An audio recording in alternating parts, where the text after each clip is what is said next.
If you clicked on this video, you've probably said or heard someone say something along the lines of the 75mm on the Sherman is a bad anti-tank gun.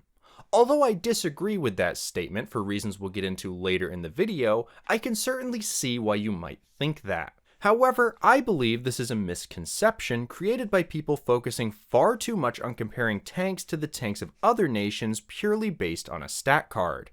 No one would disagree that the 75mm was inferior to a gun like the German 88mm, but comparing the armament and armor of a heavy breakthrough tank weighing around 60 tons to a medium tank weighing a little over half that is hardly a fair comparison. Besides that, it ignores the time period that the 75mm M3 was designed in. Had the US owned a magic crystal ball to predict the future, it's entirely possible they would have prioritized a more powerful gun right from the start. However, if we take a moment to forget everything we know about the events of the later years of the war, like SpongeBob clearing space for a perfect understanding of fine dining and breathing, I'm willing to bet you'll see this gun in a new light. In order to start our journey, we need to travel back, not to 1942 and the beginning of Sherman production, but even earlier to the 1930s. Or, to quote the late great Paul Harrell, we have to go back to the dawn of time of the US medium tank. To do this, we will once again be turning to the trusty whiteboard, with our timeline starting in May of 1936 with the start of the T5 medium tank production and ending in 1943. Technically, I could extend it further, but I feel like this condenses most of the information that's relevant to this topic. It's important to remember that at this point, not only was the US tank program still finding its footing, but the American economy was still very much gripped by the Great Depression. This meant that military spending was very much reduced, meaning less money for tank development. Back to the medium tank T5, you can probably see the rough outline of the Sherman already beginning to take shape. A tall hull to accommodate a radial engine with angled frontal armor and volute spring suspension. Think of this as the common ancestor to the entire Sherman family. Development of this tank lasted for quite a long time, going all the way from 1936 to mid-1939. The tank was designated as the M2, because of course the T5 would be designated M2. What were you expecting?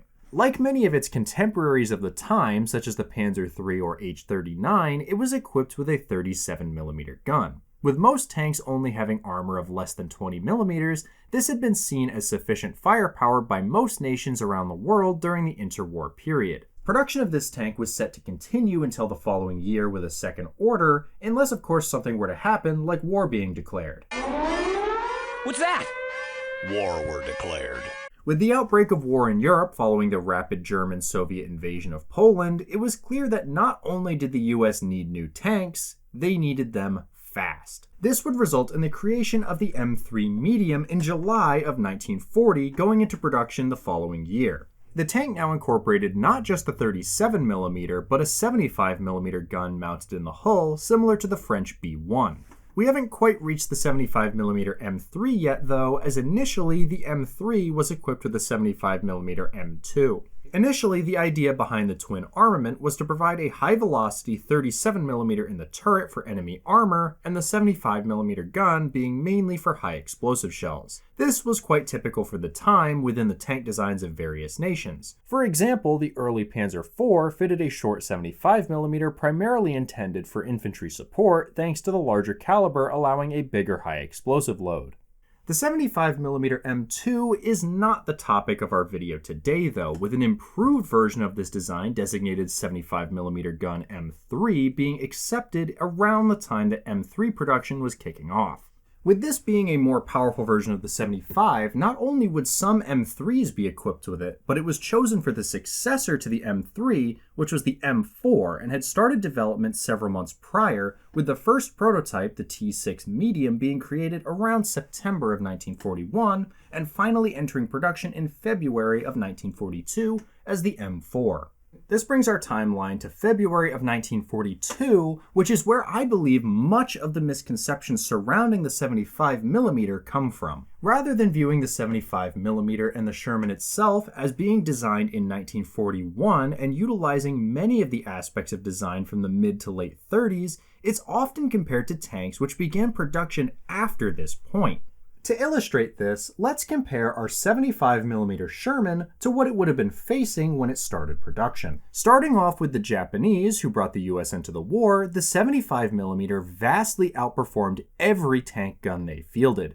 This is the same for the Italians, who similarly to Japan were still largely reliant on 47mm guns or smaller outside of some 75mm armed self-propelled guns. Many of you likely expect this to change when we compare the German armor, but this isn't as one-sided as you might think. Germany had been working on various ways to upgun their tanks by this point, but the first tanks to carry the long 75 would only begin to appear in March of 1942. While numbers of these would increase in the following months, the majority of these were still equipped with the short 75 or 50mm, both of which were weaker than the 75mm M3. Production of the famous Tiger was similarly not started until later in 1942, with the Panther only reaching production in early 1943, after the Sherman had already seen a taste of combat in theaters where both of these tanks were really not sent in large numbers. As production of these had just started and the priority was clearly to use them against the Soviets, the numbers of these German tanks were not only few to begin with, but even fewer would make their way to North Africa and Italy. This is not to diminish the danger of these vehicles to US tankers, but rather to emphasize the point that these were the exception rather than the norm for what US tankers would be facing around 1943. With this, it should make considerably more sense why even by mid-1944, many within the US considered the 75mm M3 to still be an effective anti-tank gun. This was especially true when you consider how much better its high explosive performance was compared to its peers. Another important point in our timeline is the adoption of the M10 tank destroyer in June of 1942, with it reaching combat in 1943. While this isn't directly related to the effectiveness of the 75mm M3, it is important to remember because it provided more firepower for the rare instances of a Tiger or Panther being encountered. This did not mean development of a better tank gun for an American tank stopped, and concepts for a medium tank with a 3-inch and 76mm gun began to appear by May of 1942.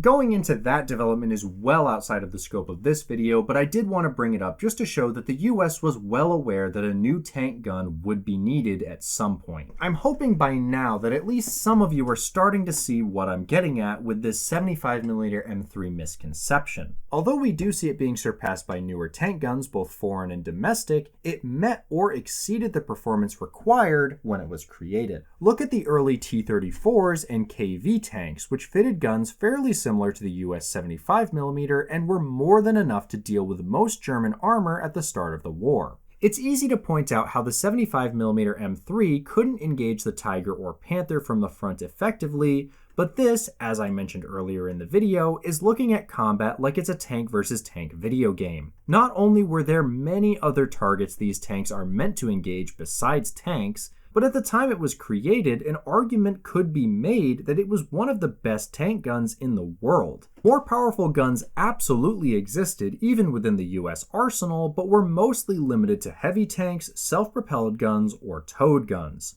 Once again, when considering the variety of targets a tank would engage on the battlefield, the excellent multi-purpose capability of the M3 is nothing to scoff at.